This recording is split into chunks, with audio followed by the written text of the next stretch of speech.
Kenyans shy away or incur heavy costs to access justice. On today's episode of The Innovator, I spoke to 3 young lawyers who developed an alternative dispute resolution platform to ease the cost of justice. Take a look.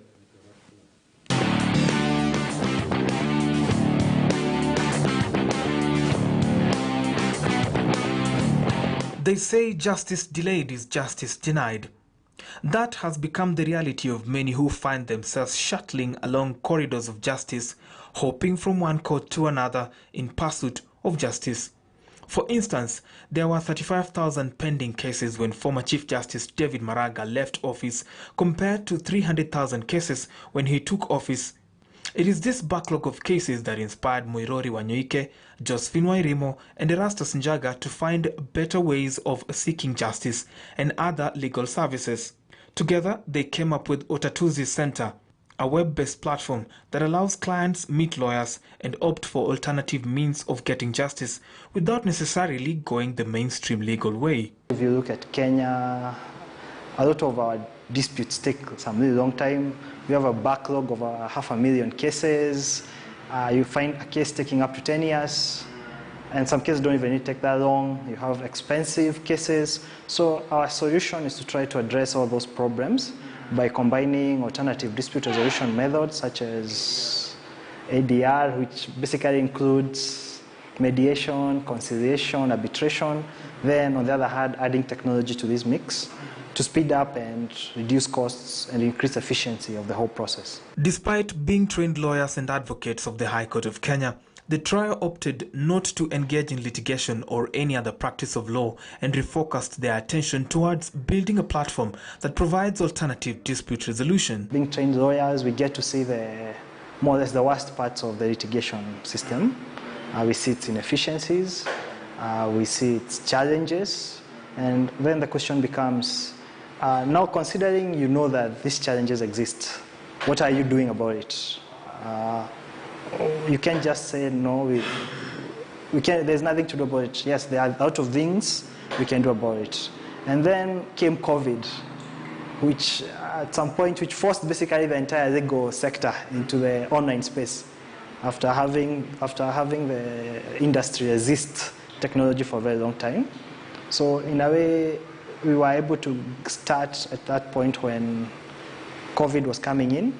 So our solution was looked upon very fondly by various parties. So how exactly does it work? Utatuzi Center comprises various technologies.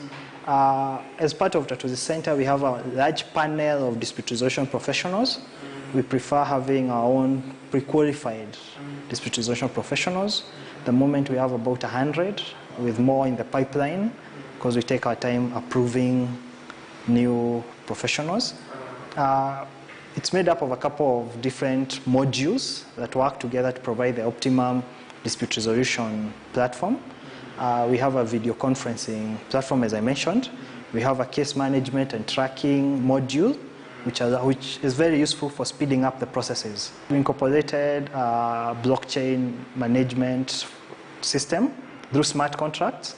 This is to ensure that the disputes and the recordings and everything that's done on our platform has a permanent audit path, so that you can't say in a future day that, hey, this thing was changed. And it also saves us from a lot of litigation pains.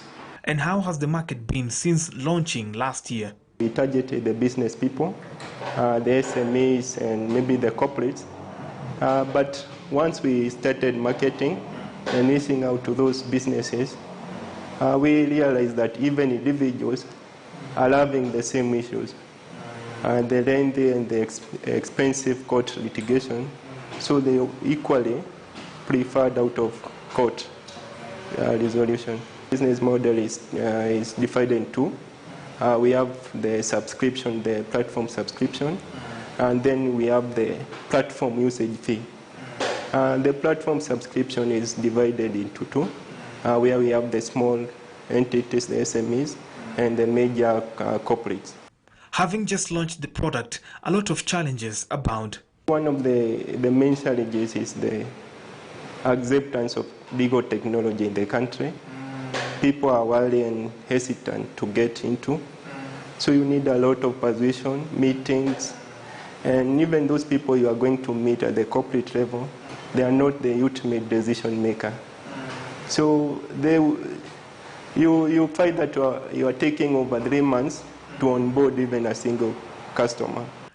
But just how acceptable is application of tech in Kenya's legal field? It's been quite a bumpy ride, so to speak, because we've not, we really go through the motions. 1 minute the lawyers are so excited about it, the next minute the lawyers are fighting it, because then again we come from a very adversarial system. So there are very many people who are really willing and ready to go to court to fight it out.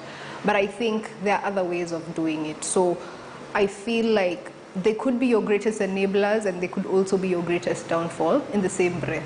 The trio are confident that this is the direction in which the legal space is headed.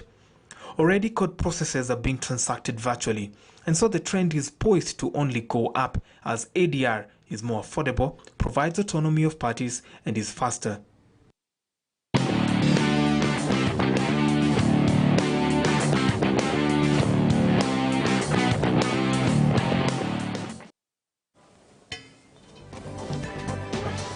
And on that note, I rest my case, Your Honors. Many thanks for staying with me as I brought you the latest in the world of business, not just in Kenya, but across borders. Thank you so much. We do this tomorrow, same place, same time. I'm Brian Joe Dutieno.